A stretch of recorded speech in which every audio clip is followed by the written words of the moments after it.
وقودها الناس والحجارہ، کہ اے ایمان والو اپنے آپ کو بھی اور اپنی اولاد کو جہنم کی اس آگ سے بچاؤ جس کا ایندھن انسان اور پتھر ہے۔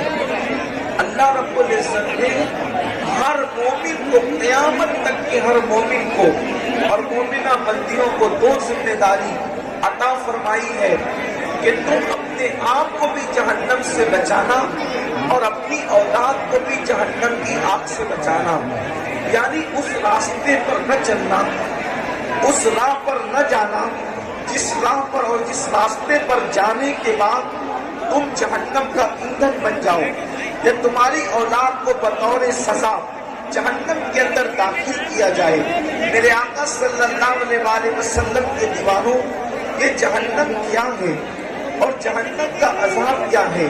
بہت سارے مسلمان، ہمارے نوجوان، ان کو ایسا لگتا ہے کہ جب بھی اللہ کے عذاب کا ذکر کیا جاتا ہے، جب بھی اللہ کے عذاب کا تذکرہ کیا جاتا ہے، تو ان کو یوں لگتا ہے شاید یہ بات کسی خطیب کی خطابت ہو، شاید یہ بات مولویوں کا کھڑا ہوا قصہ ہو، لیکن حقیقت یہ ہے، سچائی یہ ہے کہ جہنم کا تذکرہ اللہ نے قرآن میں کئی مقامات پر فرمایا۔ جہنم کا تذکرہ احادیث مصطفیٰ صلی اللہ علیہ وآلہ وسلم کے اندر بکثرت موجود ہے، بلکہ اگر آپ پورے قرآن کو اٹھا کر کے پڑھیں گے تو قرآن مقدس کا 70% حصہ اسی آخرت پر مشتمل ہے، جس میں عذاب کا ذکر ہے، جس میں انعامات کا ذکر ہے، جس میں جنت و جہنم کا ذکر ہے، جس میں میدان محشر کا تذکرہ ہے۔ میرے پیارے آقا صلی اللہ علیہ وآلہ وسلم کے پیارے دیوانوں، اگر انسان یہاں خود فریبی کا شکار رہے، یہاں انسان اگر شیطان کے مکر اور فریب کا شکار رہے اور انسان قرآن مقدس کی بات پر دھیان نہ دے، احادیث مصطفیٰ پر دھیان نہ دے، تو ایک وقت وہ آئے گا جو موت کی تلوار انسان کے سروں پر لٹک رہی ہے، تو اللہ اکبر، وہ ہمارے اس رشتے کو جو جسم سے روح کا رشتہ ہے، اس رشتے کو وہ تلوار توڑ دے گی۔ سب کے سروں پر موت کی تلوار لٹک رہی ہے، پتہ نہیں اگلے لمحے کے اندر ہمارا شمار زندوں میں ہوگا یا مردوں میں ہوگا، اگلے لمحے ہمیں لوگ زندہ کہیں گے یا مردہ کہیں گے، زندہ کہیں گے یا میت کہیں گے، اگلے لمحے ہمارا ٹھکانہ ہمارے گھر کا بستر ہوگا یا قبر کی گود ہوگی، اس کی کوئی گارنٹی نہیں ہے۔ تو روح جو ہے وہ روح کا رشتہ جب تک جسم سے وابستہ ہے، روح اور جسم میں جب تک اتحاد ہے، انسان اس وقت تک اپنی آخرت کے نفع و نقصان کے لیے کام کر سکتا ہے۔ اگر ہم اچھا کریں گے تو آخرت کے نفع کے لیے، اور اچھا نہ کر سکے تو آخرت میں نقصان ہوگا۔ لیکن یاد رکھیں، اگر دنیا میں خود فریبی کا شکار رہے اور جہنم کے راستے پر چلتے رہے، اور جب روح کا رشتہ جسم سے ٹوٹ جائے گا تو یاد رکھنا پھر اللہ کے فیصلے ہیں۔ دنیا کی کوئی طاقت کسی جہنمی کو جنتی نہیں بنا سکتی۔ قدرت کسی کے جہنمی ہونے کا فیصلہ کر لے تو دنیا کے سارے انسان مل کر کے اس کو جنتی نہیں بنا سکتے، اور قدرت کسی کے جنتی ہونے کا فیصلہ کر لے تو دنیا کے سارے انسان مل کر اس کو جہنمی نہیں بنا سکتے۔ اتنا یاد رکھو میری قوم کے جوانوں، اللہ کا فیصلہ ہے۔ اللہ اکبر، اگر نبی کے سگے بیٹے کے کرتوت اللہ کے قانون کے مطابق نہیں رہتے تو اللہ نبی کے سگے بیٹے کو بھی جہنم کا کتا بنا دیتا ہے، جہنم کا ایندھن بنا دیتا ہے۔ کیا خیال ہے آپ کا، جب نوح علیہ السلام کا بیٹا جہنم کے اندر داخل کیا جائے گا اس کے اپنے کرتوت کی بنیاد پر، جب لوط علیہ السلام کی بیوی اس کے اپنے کرتوت کی بنیاد پر جہنم کے اندر داخل کی جائے گی، اس وقت کے حالات کیا ہوں گے؟ اللہ اکبر، اللہ اکبر۔ نبی کا سگا چچا حضرت ابراہیم علیہ السلام جیسے پیغمبر، جلیل القدر پیغمبر کا سگا چچا آزر کی شکل میں اللہ اکبر بچھو بنا کر اس کو جہنم میں داخل کیا جائے گا۔ اب آپ اندازہ فرمائے، جس دن اللہ کے قانون کے مطابق نبی کا چچا آزر کی شکل میں، نوح علیہ السلام کا بیٹا کنان کی شکل میں، لوط علیہ السلام کی بیوی، اللہ اکبر، جب جہنم کے اندر یہ داخل کیے جائیں گے، اور اس کا ذکر قرآن میں آ چکا، قرآن اس کو بیان کر چکا، اور قرآن میں بیان کرنے کا مقصد یہ ہے، اللہ بتا رہا ہے کہ اگر ہمارے قانون کے خلاف کوئی عمل کرے تو ہم رشتے ناتے نہیں دیکھتے، ہم قبیلے خطے نہیں دیکھتے، پھر ہمارا فیصلہ ہے۔ آپ مجھے بتائیں، کیا قرآن مقدس کی یہ تعلیمات ہمیں پکار کر نہیں کہہ رہی ہے کہ اگر اچھا کرو گے تو اچھا پاؤ گے؟ میرے آقا نے اسی لیے فرمایا، البر لا یبلا والذنب لا ینسا والدیان لا یموت اعمل ما شئت کما تدین تدان۔ اللہ کے رسول صلی اللہ علیہ وآلہ وسلم فرماتے ہیں، نیکی کبھی پرانی نہیں ہو سکتی، گناہ کبھی بھلایا نہیں جا سکتا، اور بدلہ دینے والے خدا کو کبھی موت نہیں آ سکتی۔